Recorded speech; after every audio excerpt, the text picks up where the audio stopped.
Bismillahirrahmanirrahim. Diyelim mi sabah bismillah? Bismillah'tan daha güzel ne var? Öyle diyorum yani resim hazır mı? Evet. Bismillahirrahmanirrahim. Allah hayırlı uğurlu etsin. Hayırlı uğurlu olsun. Silvanımıza güzel hizmetlere vesile olsun. Personel desteğini inşallah yakın zamanda sağlamaya çalışacağız. Biraz daha fazla personelle, daha fazla hizmet üretmesi için. Öte yandan başkanla beraber bakanlıkla görüşüyoruz. Eğer bu personel noktasında bir çıkış bulamazsak, ek ders üzerinde hiç olmazsa. Kaç personel daha alalım. Sene sonra doğum şeylere bakıyor. Biz onlara göre alıyoruz. Siverek'te geçen gün 55 tane aldım, bir gün içinde. 55 tane. Bugün Hilvan ilçemizde Siverek Sosyal Hizmet Merkezimize bağlı bir birim olarak Sayın Kaymakamımızın ve Belediye Başkanımızın da desteğiyle bir birim açmış bulunuyoruz.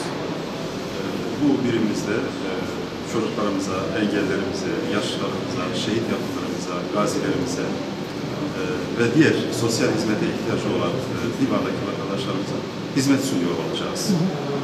Tabii şu anda bugün buranın fiziki açılışını yapmış bulunuyoruz.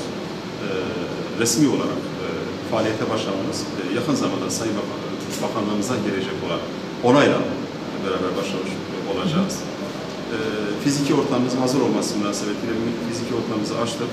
Arkadaşlarımız, Siverek'ten gelen giden arkadaşlarımız buradan Hilvan üzerindeki işlemlerimizi devam ettirecekler. Yakın zamanda bakanlığımızdan resmi onayımızı da aldıktan sonra bugün fiziki açılışını yaptığımız yerin resmi olarak da uygulamalarını başlatmış olacağız. Hilvan'ımıza ve Hilvan'daki sosyal hizmet, sosyal yardım, sosyal desteğe ihtiyacı olan insanlarımıza hayırlı olmasını temenni ediyorum. Hayırlara vesile olmasını diliyorum.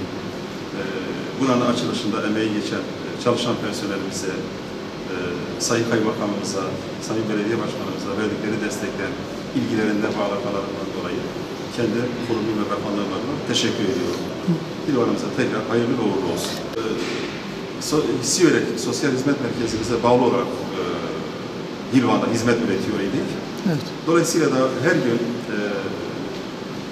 sosyal hizmet noktasında ihtiyacı olan vatandaşlarımız Hilvan'dan Siverek'e gidiyorlardı. Dolayısıyla da Siverek'e gidip başvuru yapmaları gereken işlemlerle ilgili başvuruda bulunuyorlardı. Takip etmesi gereken işlemlerini Siverek üzerinden takip ediyorlardı. Bu Hilvan'daki vatandaşlarımıza bir zahmet, bir sıkıntıya vesile oluyor. Bugünden itibaren Allah'ın izniyle bunu önüne geçmiş olacağız. Hilvan'da bu anlamda talebi olan, ihtiyacı olan insanlarımız, vatandaşlarımız buradaki merkezimize başvuracaklar. İş ve işlemler de bu merkezimiz üzerinden gerçekleşmiş olacak. Bu vatandaşlarımızla ilgili tarafı. Öte yandan her gün Siverek'ten buraya personelimiz, araçlarımız bu hizmetin temini noktasına gelip gidiyorlardı. Bundan sonra o yönüyle de önüne geçilmiş olacak. Hem ekonomik açıdan bir rahatlama sağlanacak, öte yandan vatandaşlarımızın da önündeki o zahmet kaldırılmış olacak.